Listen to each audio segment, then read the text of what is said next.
Welcome to GardenDC, the podcast about everything gardening in the Washington, D.C. and Mid-Atlantic region. I'm your host, Kathy Jentz. I'm the editor of Washington Gardener magazine, and we're aimed at gardening enthusiasts, people who grow everything from edibles to ornamentals, natives to exotics. If it grows in our area, that's what we talk about.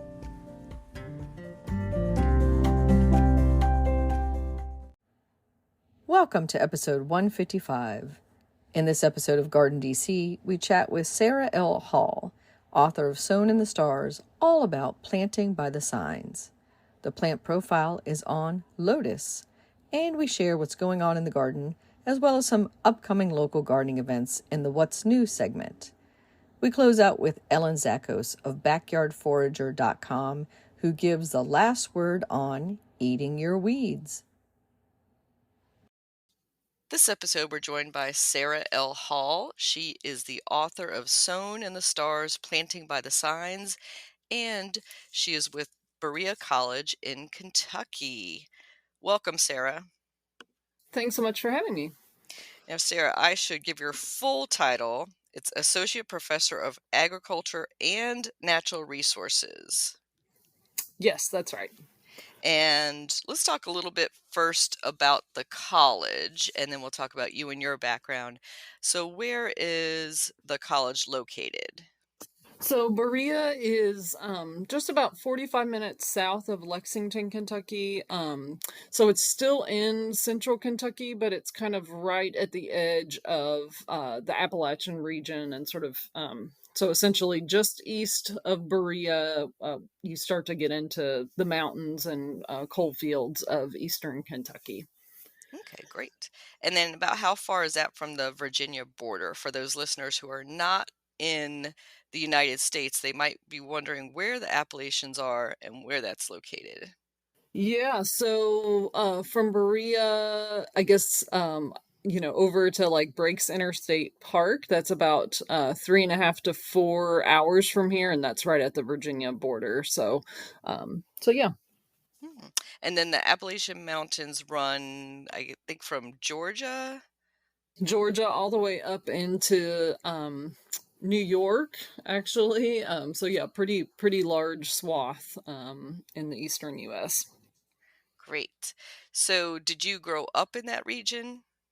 Yeah, I'm actually from Madison County, Kentucky, the same county that Berea College is in, just sort of on the other side of the county. So I'm from very close to where I was lucky enough to get a job. And Berea has a really interesting and unique history. We are a work college, so all of the students have a labor position that they work, and we're also tuition free. So we are sort of the mission of the college is to provide an education for folks from in the Appalachian region and beyond who have strong academic promise, but not a lot of financial means. So all of our students are under a certain economic income and also work during their time at Berea. And we also were sort of the first interracial college in the South.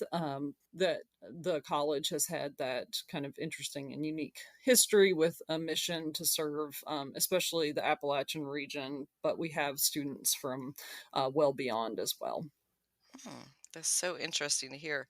So let's talk a little bit about you, and then we'll dive into your new book, Sown in the Stars. And we like to ask our guests here on the GardenDC podcast, were they born with chlorophyll in their veins or a green thumb? Yeah, that's a good question. And I certainly was born and grew up with a connection to outside, to hiking, to the mountains, and to exploring. So I would say the sort of chlorophyll in my DNA, was earliest in that form rather than specifically gardening. But I really started thinking more about gardening certainly as I was growing up, my family out at my dad's mom's place, so my granny in Estill County, which is just one county east of Madison, and it's really getting into the rolling knobs region and into the mountains. We always had a garden at her place that was kind of a family effort. And so I certainly started helping out as I was younger, especially when it came to harvest time and, breaking the mounds of beans that had been harvested and putting those up and things like that. So yeah, that's a little bit about the chlorophyll in my bones, as you said. I like that phrase. And so, can you describe a little bit about the growing conditions there and the soil itself? Sure. So we are in zone 6B or C. I think they actually, a few years ago when the USDA redid things, I think we might have changed to 6C, but we essentially have kind of our average frost free dates are like April 15th to October 15th. Or maybe 20th anyway, that's somewhere around there, pretty close. And our soils are, it's quite variable in our region depending on the topography and exactly where you are in the landscape. But central Kentucky is an extremely fertile region, the sort of bluegrass region. That's where, we have lots of thoroughbred horse farms, and bourbon, of course, comes from that region.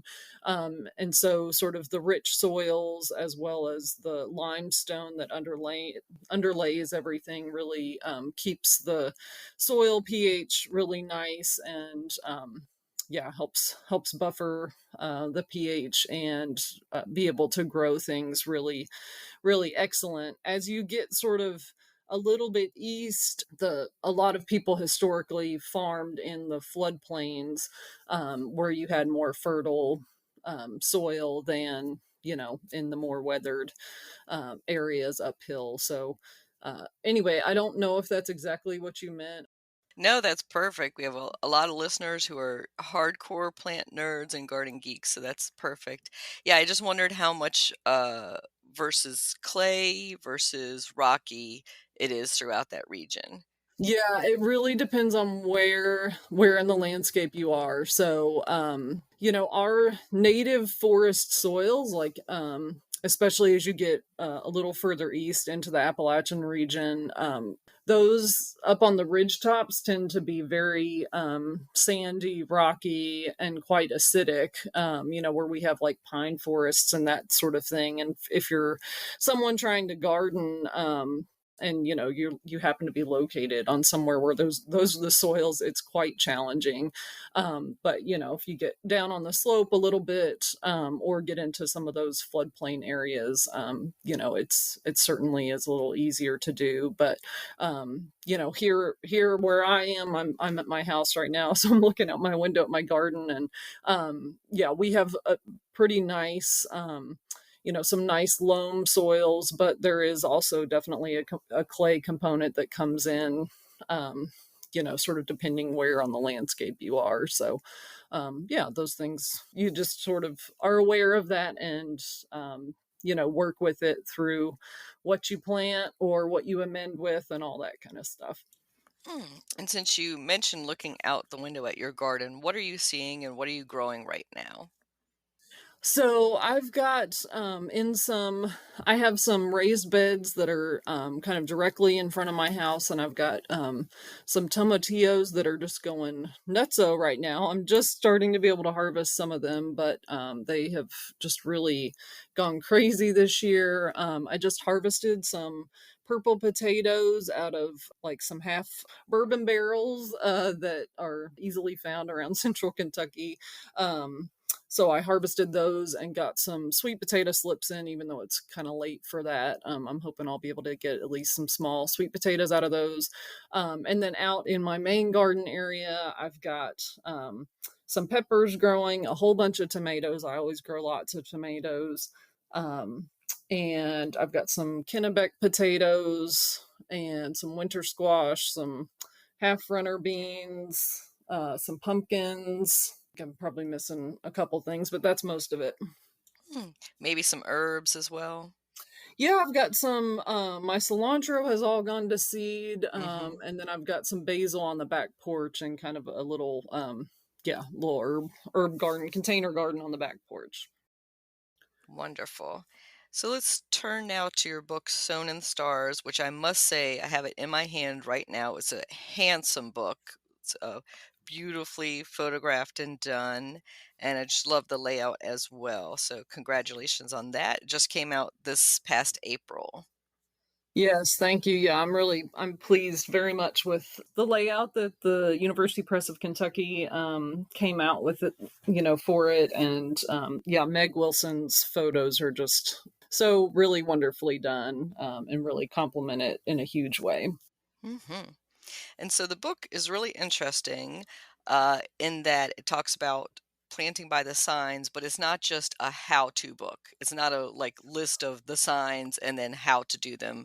You went around and interviewed a bunch of gardeners in the Appalachian area to find out those old stories and traditions. So it's kind of almost like a storybook and then gets into the how-to. Yeah, yeah, that as I was thinking about what I wanted to do for my sabbatical during the 2018 and 2019 school year, um, the interviews really were the main central core piece of what I knew I wanted to do.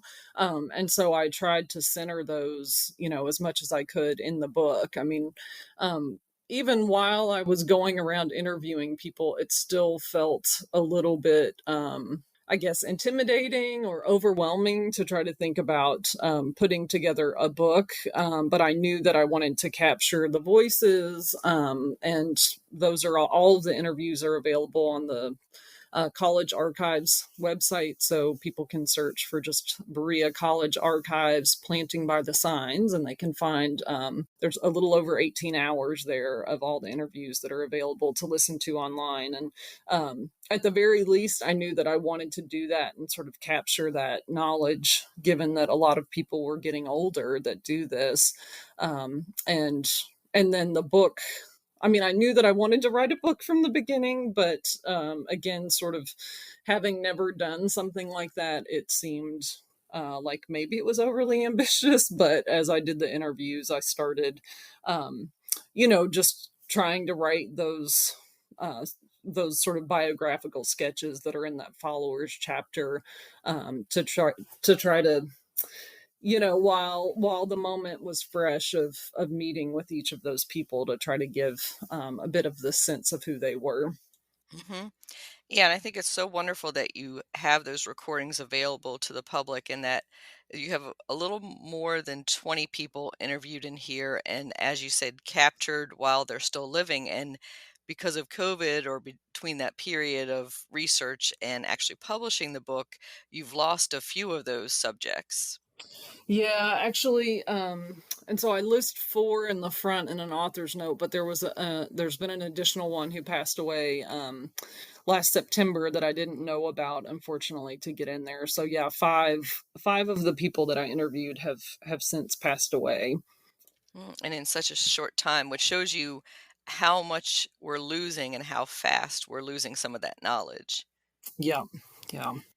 And I loved in the introduction where you talked about that a lot of the information you're gathering is from the women of Appalachia, and that the men you interviewed even mentioned where they learned it is from their grandmother, their wife, their aunt. So I think it's very interesting that it's a tradition handed down from the women. Yeah, yeah, that's I also thought it was really interesting, and I think there's a couple um possibilities for kind of why that is, and probably it's some combination of all of them. But given the time period that many of the folks that I interviewed, when they were learning how to do this, it certainly is true that there's been, a chunk of time in our history when men were typically being drafted and going off to war, or going to work in the coal mines or in factories and different, industrial type jobs. And women were largely the ones that were at home taking care of the children and, feeding everybody and growing the garden and tending that in many cases. And so I think that could be part of it. But there may be other reasons as well that women have sort of helped to hold that knowledge. Certainly globally, women, many more of the people that are growing food in the world are women than men, right? So that certainly holds true for much of the world. But Hmm. Yeah, and so before we get too into it, we should probably define the practice of planting by the signs. Like, what are those signs? What are you, what is the tradition?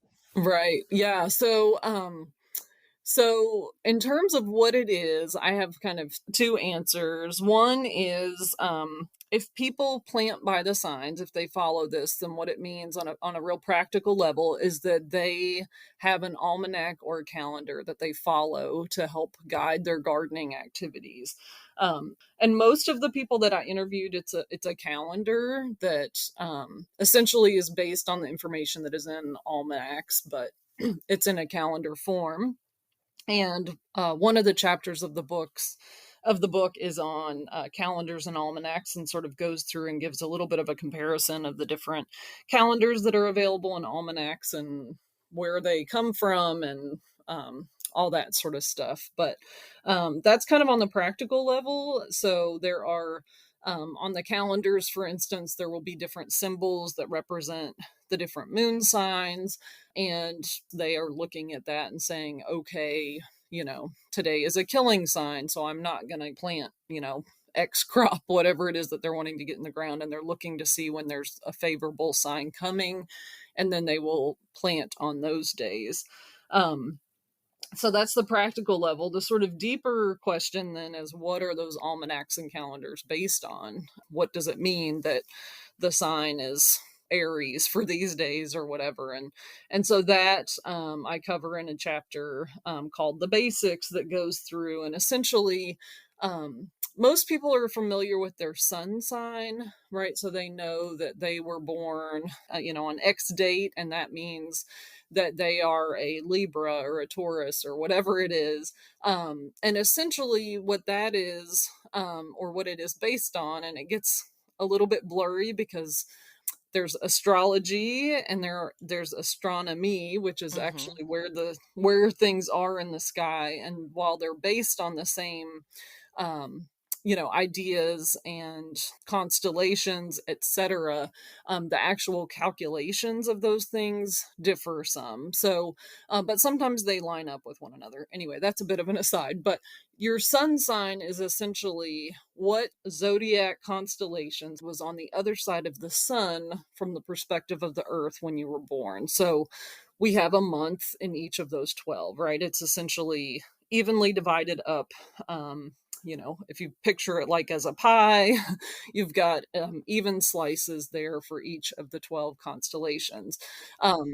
That sort of astrology versus astronomy gets blurred there when you think about the fact that each of the constellations isn't exactly the same width, right? Some of them are narrower than others, and so technically they probably shouldn't all be exactly even slices if you're looking at things from an astronomical perspective.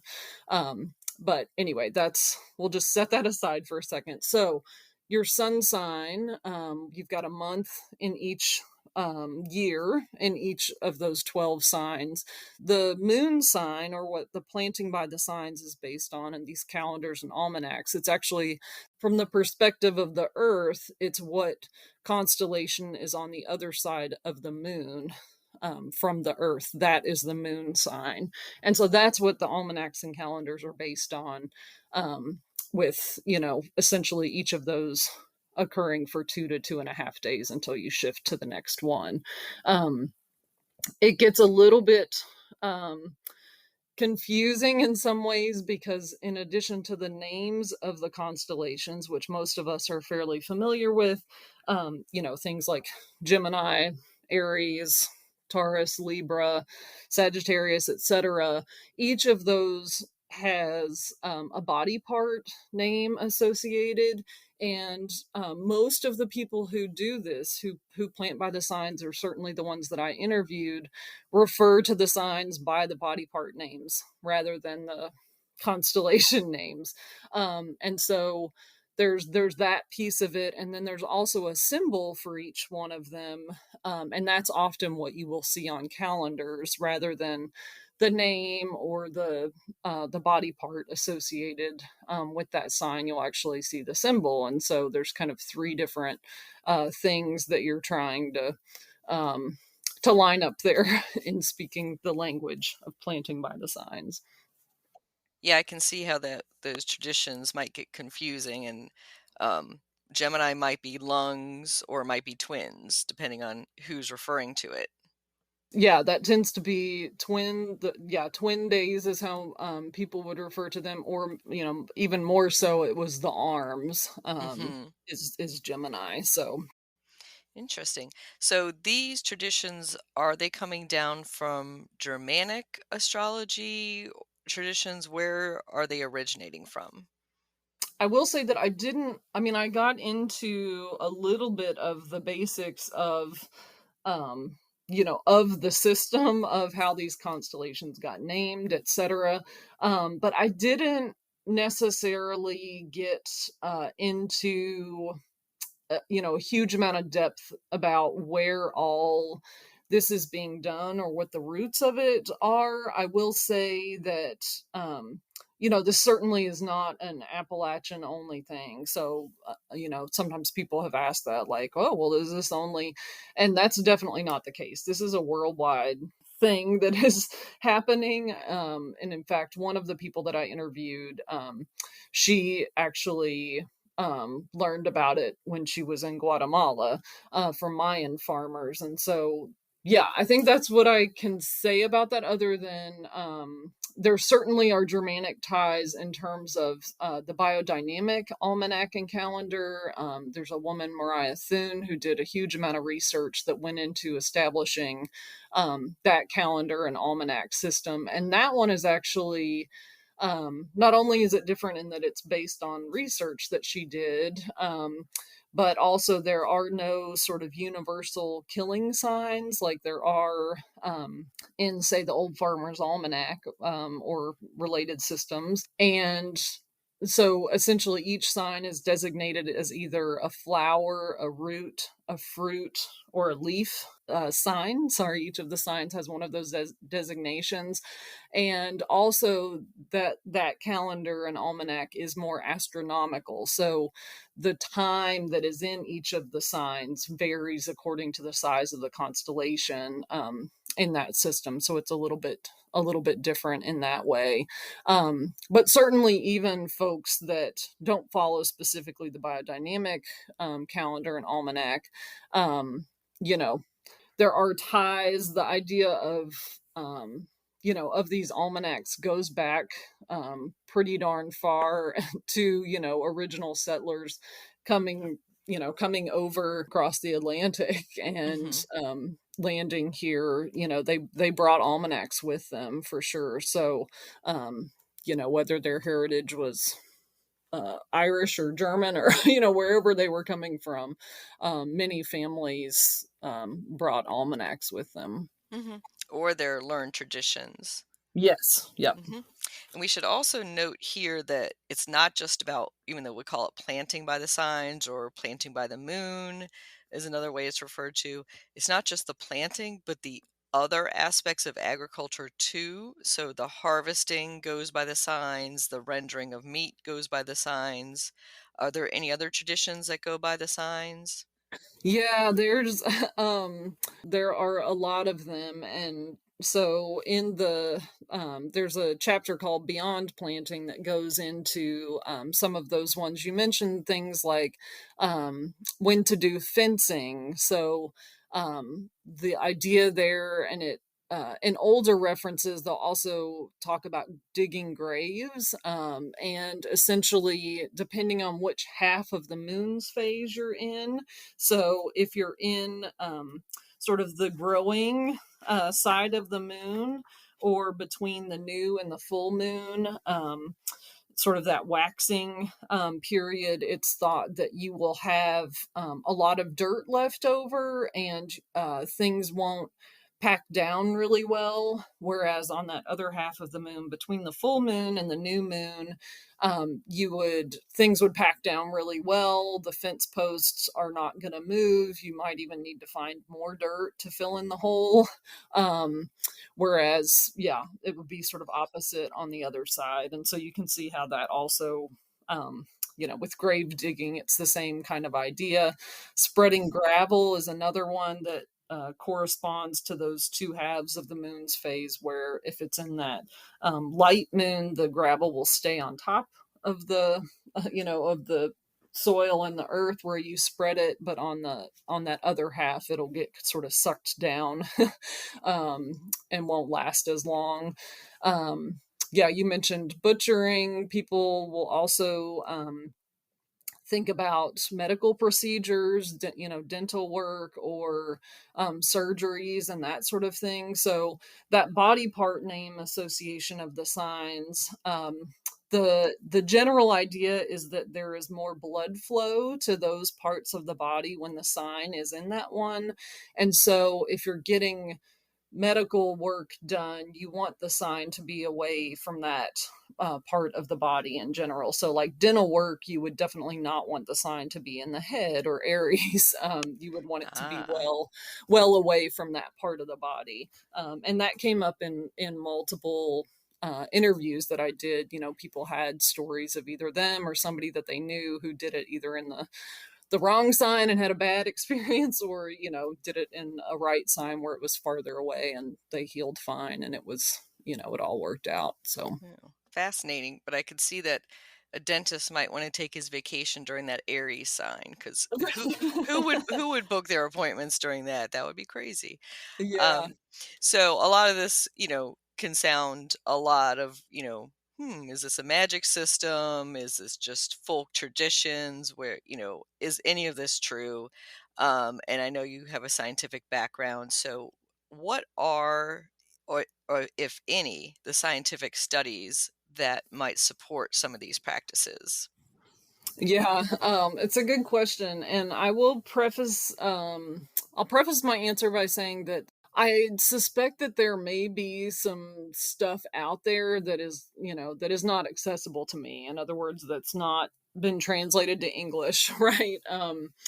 But sort of from the work, from the digging that I have done, there are a couple, two in particular. There's one chapter of a book, and then there's one scientific paper that are about sap flow in trees.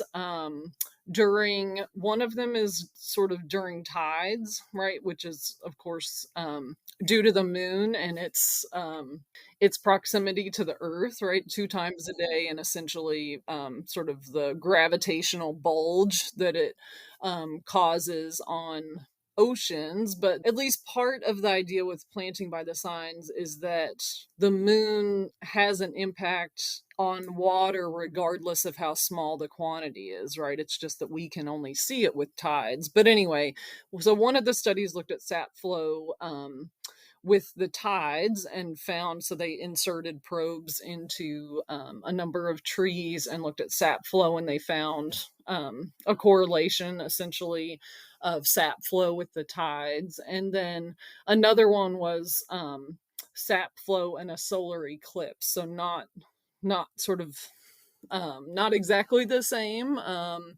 but related, and they found a strong correlation there. I think that those were both I know that both of those were translated from German.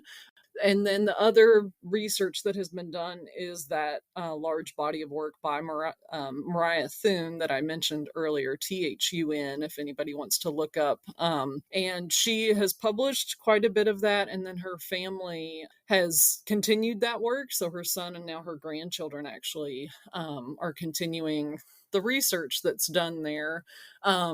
The caveat that I give there, because, if you're asking about scientific work, is that she and her family have looked at a huge variety of different factors to establish the biodynamic calendar. But because they've looked at a huge number of factors, so for instance, what sign you collect the manure under to make the compost, and then what sign you then spread that compost under that was made from manure collected under different signs. There's not necessarily replication and error bars on the bar graphs of things, because it's not the statistics and the sort of statistical testing of it is not there, because they looked at just a huge variety of different factors, and it would be really unwieldy if they had made sure that they had 4 plots replicated for every treatment that they had, right? So that's kind of the tough thing scientifically. It's really compelling and interesting to me to look at the graphs of nutrient content of oil that is harvested under different signs, and all these different things that they look at. It's quite interesting and compelling. Or even a picture of carrots that were harvested under different signs, they were planted from the same seed, but then they were harvested and they look quite different. Some of them being quite sort of forked and branched, whereas the ones that are from the root signs in that system are, your nice, thick, long carrot that most of us think about. So yeah, that's a little bit about what exists. But it's not real extensive. The research on it, and certainly some people have asked me if I would want to do that, like, well, maybe that's the next step, is for you to scientifically test this. And I've just sort of said, like, nah, I mean, I wouldn't, I don't think I would really want to do that. I mean, I also think part of the reason that it hasn't been done is because when you're varying things in time, then you're varying things, especially if it's like a field study, you're varying weather conditions, soil, I mean, all those different things that we were talking about earlier. If, those are variables that you can't exactly control. And so I think that's part of why it hasn't been done. I also I wouldn't want to be the person that tried it and found there's nothing to it. Just because I think it's, it's so cool and interesting, and I really respect everybody, that I talk to and that does it. And I'm starting to do it much more in my garden, and so, yeah, I don't, even if part of it is, the planning that comes with it, or just the sort of hope and things getting better that comes from looking at the calendar and seeing that there's a good sign coming, in a week or whatever. Yeah, I think all of that is really interesting, and maybe that's part of it. And I would hate to, to try to discredit it or anything, by trying to look at the scientific aspect of it. And I could see that your book could be a jumping off point for somebody who wants to do that, who might take some of these traditions and say, try to break them down scientifically. But I just think there hasn't been much devoted to it, except for, some of the studies in Germany that you cite. And the only other thing we can take from it is, if these traditions have been passed down for hundreds, maybe sometimes thousands of years, then there has to be something to it. And as you said, like the density of the soil, because of the moisture and the tides and the moon movement, that could obviously affect how deep a root goes, how easy it is to dig at that point. Mm-hmm. How easily the seed will germinate is even probably dependent on that. So I'm not sure about the astrological signs part, but for sure the moon's influence we can say is a fact in gardening. Yeah. Hmm. So let's talk about some of those stories and those traditions. Do you have a favorite practice that you've taken on because of the book or some of the interviews that you have done?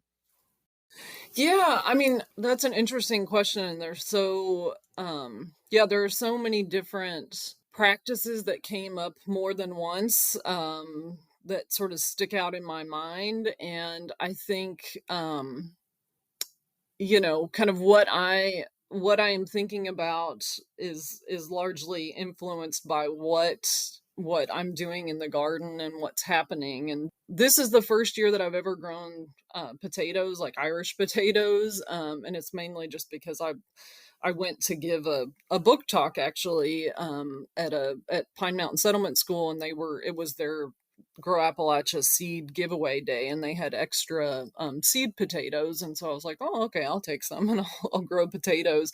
But that's one where I definitely wanted to both plant them and also harvest them under the good signs, just because they had come up in multiple interviews. And so that's one that I'm looking at this year. And yeah, it sort of is fresh in my mind right now, just because I dug some potatoes. Yes, well, 2 days ago, I dug sort of one of the two that I'm growing, because I wanted that space, and also it seemed kind of like it was time for them. And I dug them on not the it was not the fourth quarter, but it was barely into the third quarter, and I'm not planning to keep those and store them for a really long time. So it should be fine. But anyway, I'm thinking about those things. And yeah, thinking about multiple other ones, it certainly is much more at the top. It's on top of my mind as I'm doing gardening activities. But there's also things that I do when I can. I'm not um my schedule is very nice in that right now it's summer, and I teach college, so I have some time. But I also, there's other things going on in my life. I can't always hit things at exactly the right time that I would like to. And weeding, for instance, is one that ideally I would be doing it when it's a killing sign. But I recognize that I can't necessarily plan for that. And if I see weeding that needs to be done, I have to do it when I when I see it and Hmm. when I can. So Yeah, um, I was going to bring that up about we have complicated modern lives. Not that it wasn't complicated in the past, but even more layers of complication now. And then you have the weather. So the gardeners have to contend with, well, I can't plant today because it's storming or, it's windy or whatever is happening outside. And then we are adding another layer of this, of yeah. planting by the moon or planting by the signs. So that's a great question of who will direct us and let us know, okay, now is a good time to do that. What's a great source for us to consult? Yeah, so there are a number of different farmers' almanacs. Most people are probably familiar with the Old Farmer's Almanac, which has kind of a yellow cover and looks pretty similar every year. It's kind of the most widely available one, and it has in it a best days table, which is based on the moon's astrological place or sign, and it lists all sorts of different things, some of which we talked about before and some of which we haven't. So when you asked about like what people use the signs for, I mean, it's pretty interesting and wide ranging. I'm just opening up the Old Farmer's Almanac. On their best days table, they have like when you should. There's a lot that have to do with hair, which is interesting. Like when you Hmm. should color your hair, perm your hair, cut it to encourage growth or cut it to discourage growth. Anyway, there's lots of different things. related to gardening more, there are when you should can pickle or make sauerkraut, when you should harvest above ground crops or plant above ground crops or below ground crops in the opposite direction, etc. But yeah, this is it's a source that you can look at, but essentially you turn to that best days table to get that information. Or you can also seek out a calendar that provides that information in it. Um, there's there's one calendar that I often recommend to people that are just starting in this, just because it's really straightforward, has the phase of the moon and the moon sign, and then it also provides right there on the calendar what is recommended for that time. And so that one is called Gardening by the Moon, and people can look it up, and it's easily available. You just have to pick your time zone, and your growing zone, essentially. And you may have to adjust time a little bit, but that's a good one to look at for that. But it does, as you said, it limits, it adds another layer, right? And Mm-hmm. sort of, if you really strictly try to follow it, then it does limit things a little bit. Some people that I interviewed, Jane Post, for instance, she said she couldn't really be strict about it until she retired, and was able to plan a little bit more, and have the time to sort of look at it. The one that she uses, which people could also look up, is called the Llewellyn's Moon Sign Book. And it is one that has sort of weekly tables, and it does the kind of cheat sheet thing where it tells you the sign and then also tells you the activity right next to it in each week, what would be recommended under that. Hmm. Those are great sources. Thank you. And yeah, I was thinking also about how um, you could do it with one gardener following this in the same year with the same weather in a garden plot right next to somebody else. Could be a semi-scientific way of doing it, but yeah, it's going to be hard to to figure that out. Yeah, and it is interesting that multiple people that I interviewed, and also there's a great book called Planetary Planting, written by Louise Riot. It came out in the 70s, and in both that book and then with people that I interviewed, those folks that are really committed to this and do it, will sometimes be out planting things when the ground would seem too wet, for instance, to most of us, right? Like, most of us would say, oh, it's muddy out, I'm not going to get in it.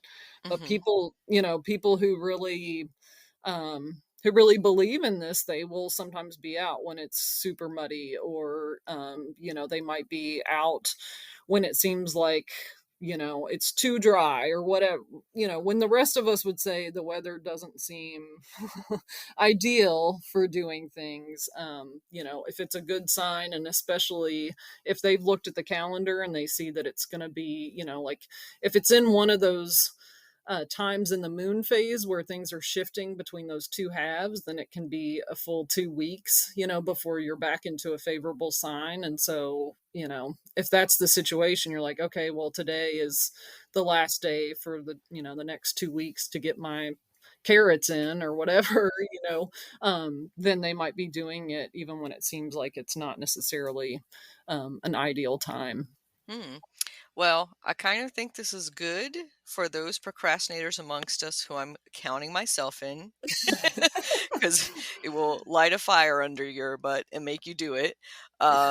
Or it's bad because it gives you excuses not to do things. And what I'm looking at Yeah. particularly is the Leo or heart sign, which is considered a major killing season. So I was reading that section but that's a great time to kill pests. It's also a great time for cultivating, but it's a horrible time for pruning. So that if you prune, say, a fruit tree, you might kill the fruit tree by pruning it during that sign. Yeah, that's very true, that it's yeah, I heard one person in particular tell me one time when I gave a talk that he thought his mom and her friends just used following the signs as an excuse to stay out of the garden when they didn't want to.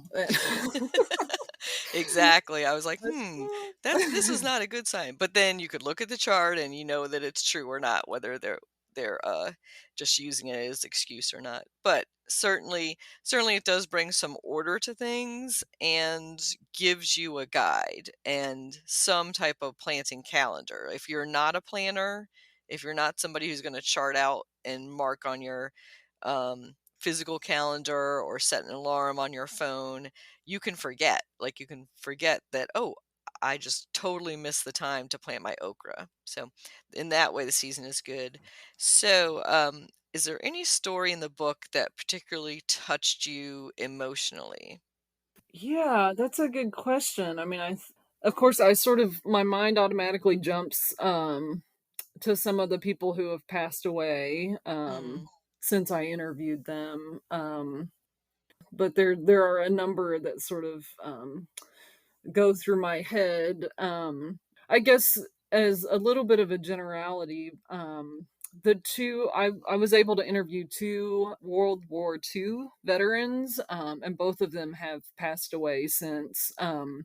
But just hearing from both of them about how much agriculture and farming changed during their lifetimes was just pretty phenomenal. I mean, one of them spent a lot of time, spent probably 20 minutes of our interview sort of going over, and it was because one of his great grandchildren had had a school project recently and had asked him about what all corn could be used for. And so this was Glenn Brown, and he talked, he was sort of recalling all the things that he had told his great grandson about what you could do with corn. And so he just went on and on and on. And it's, of course, this was before, nobody even knew what sweet corn was, right? Like that's of course a relatively new thing, but he went all the way back to when they were clearing forested land, to be able to farm,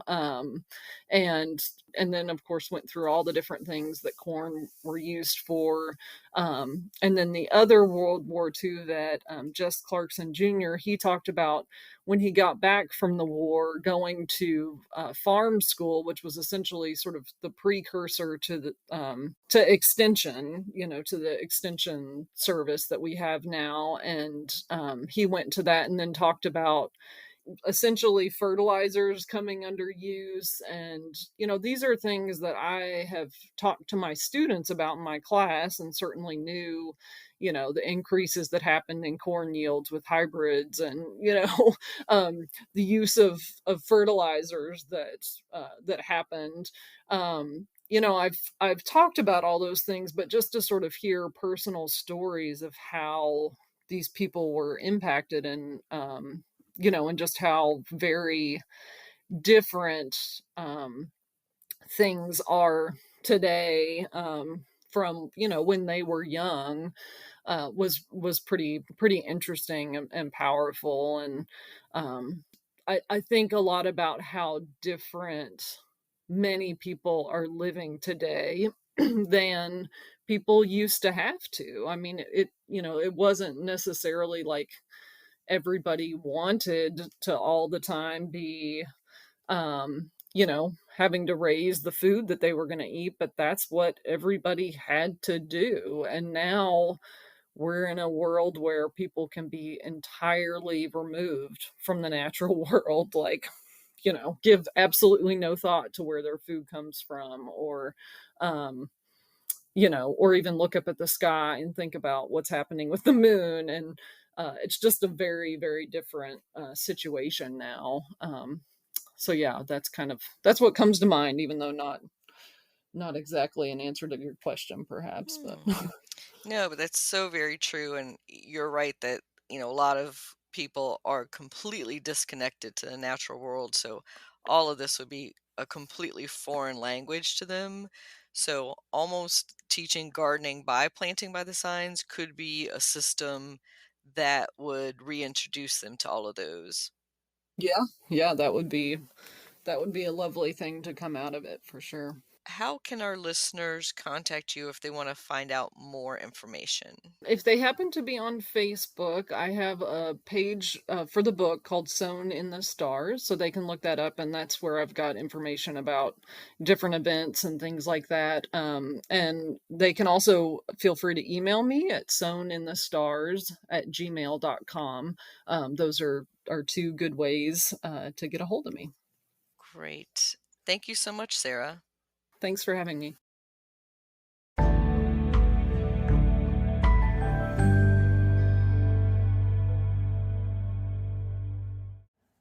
Lotus plant profile. Lotus nelumbo species is an aquatic plant that is native to Asia, Australia, and the Americas. It is hardy to USDA zones 5 to 10. The lotus plant is known for its large, tropical-looking leaves and beautiful layered flowers. Its various parts are edible, and it is a sacred symbol of purity and rebirth in Eastern cultures. It needs to be placed in full sun to bloom and appreciates an occasional fertilizer tab placed in the soil by its roots. When planting a bare root lotus rhizome, fill a pot with clay soil, place the rhizome in, and make sure the growing tips are slightly above the soil line. Submerge the pot about 12 to 18 inches below the surface of the water. Lotus plants are generally large and can quickly spread to take over a small water garden, so it's best to give them their own separate space to grow in. They can be planted in old bathtubs, stock tanks, or animal troughs. You can also purchase miniature lotus varieties that grow in small tabletop bowls or other decorative watertight containers. The lotus flowers open in the morning and close by mid-afternoon. Each flower typically blooms for 2 to 3 days. After the petals drop, a beautiful green seed pod is revealed, which then dries on the stalk and can be collected to propagate additional plants or for craft use. In our mid-Atlantic region, lotus can be safely wintered outdoors, but the rhizome should never be left out to freeze entirely, or it will die. So for colder regions, you will need to give it extra protection or bring it indoors. Lotus, you can grow that.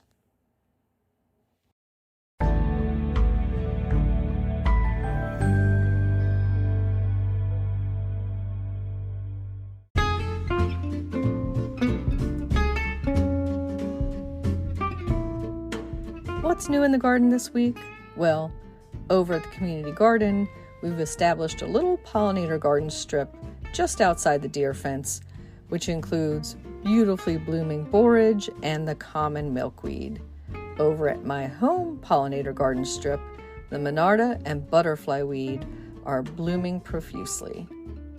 In local gardening events, from July 15th to the 22nd, you can attend the 2023 Lotus and Water Lily Festival at Kenilworth Aquatic Gardens in Washington, D.C.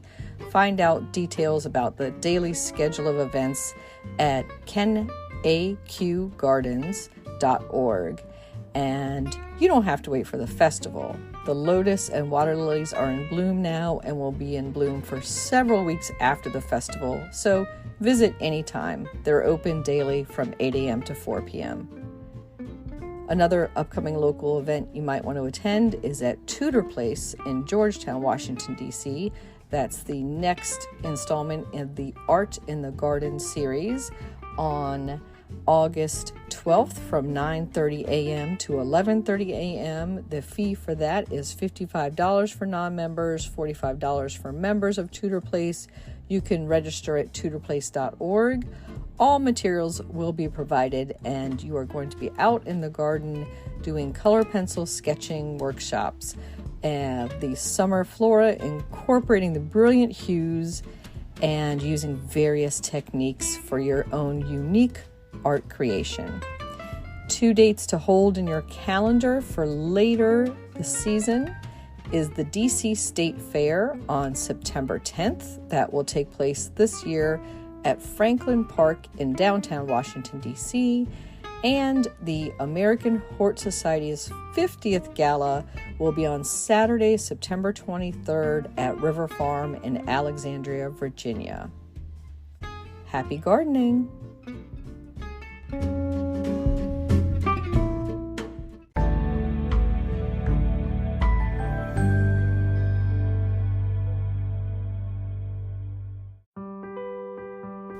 Get low-maintenance alternatives to lawns with the new book Ground Cover Revolution by Kathy Jentz. Reducing the lawn is among the biggest trends in homeownership, with an endless stream of homeowners looking for an eco-friendly alternative to a traditional, everyday grass lawn. In the last 3 years alone, over 23 million American adults converted part of the lawn to a natural landscape, and now are looking to do even more. The biggest challenge to adopting this new ideal of the perfect lawn is knowing how and when to replace your turf and which plants are the best ones for the job. Ground Cover Revolution is here with all the answers you need. Included are 40 in-depth profiles of plants that are perfect choices for replacing a grass lawn. There are options for sun, for shade, for dry and wet sites, and for various climates around the globe. There are choices that bloom, options that are evergreen, and selections that are deer-resistant. Author Kathy Jentz has also included an incredibly useful chart that gives you all the details on each of the 40 choices for quick reference and to make your ground cover selection process even easier. Whether you want to replace the entire lawn or just reduce the amount of land dedicated to turf, Ground Cover Revolution will help you usher in a new and improved idea of what a beautiful lawn should be. Available at bookstores now and also at Quarto.com, where you can get 30% off using discount code GARDENING30.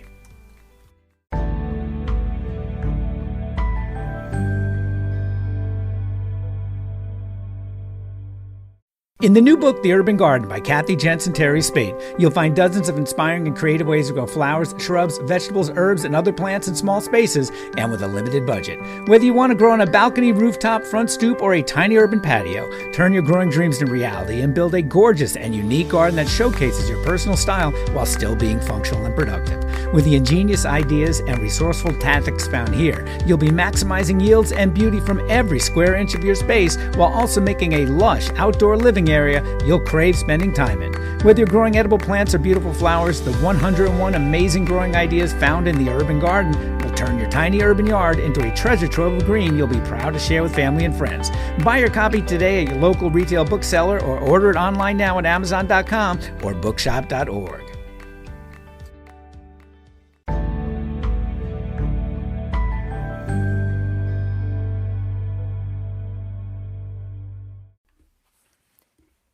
This is The Last Word on Weeds. Get to Know the Tasty Ones by Ellen Zakos at backyardforager.com. Are you going to laugh at me if I tell you I love to eat weeds? And that's weeds plural. I'm not talking about weed cannabis, which is a wonderful plant, but a completely different subject.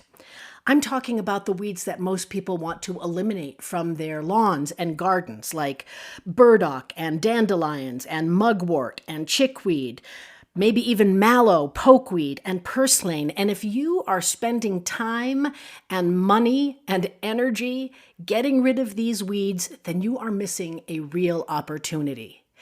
In my garden, I let these weeds live. I cultivate these weeds because if I am getting ready to make dinner and I realize I haven't gone to the grocery store, I can walk out my front door. I can go over to that dandelion plant or that dock plant or that mallow plant, depending on where we are in the growing season. I can pick some leaves, I can go inside, and I can make a delicious vegetable for supper.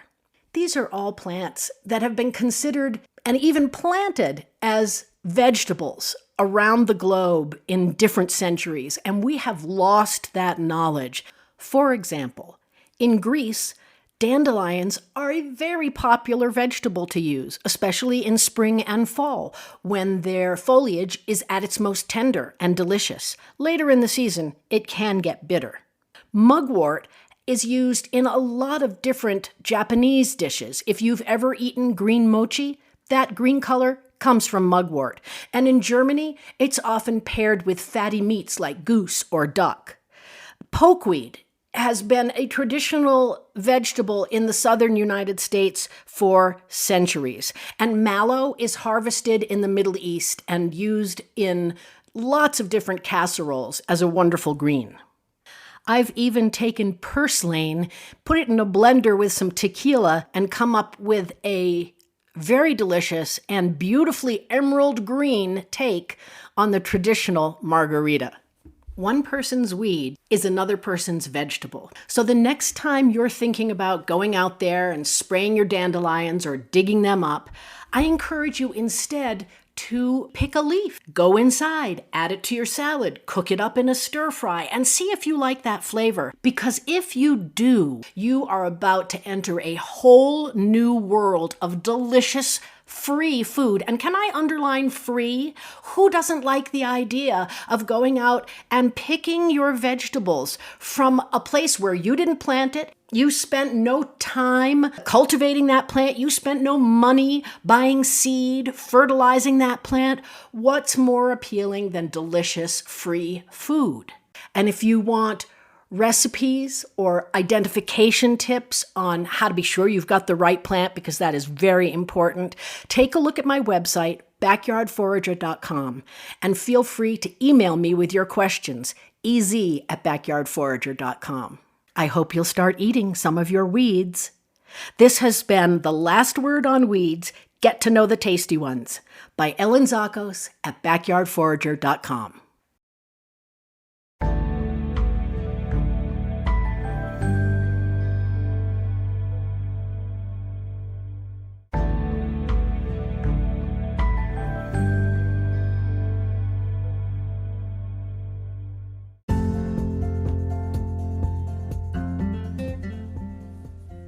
Thank you for listening to GardenDC. You can become a listener supporter for as little as 99 cents a month by going to anchor.fm/GardenDC/support. Another way to support this podcast is to subscribe to our monthly digital publication, Washington Gardener Magazine. To do so, go to washingtongardener.com. Thank you.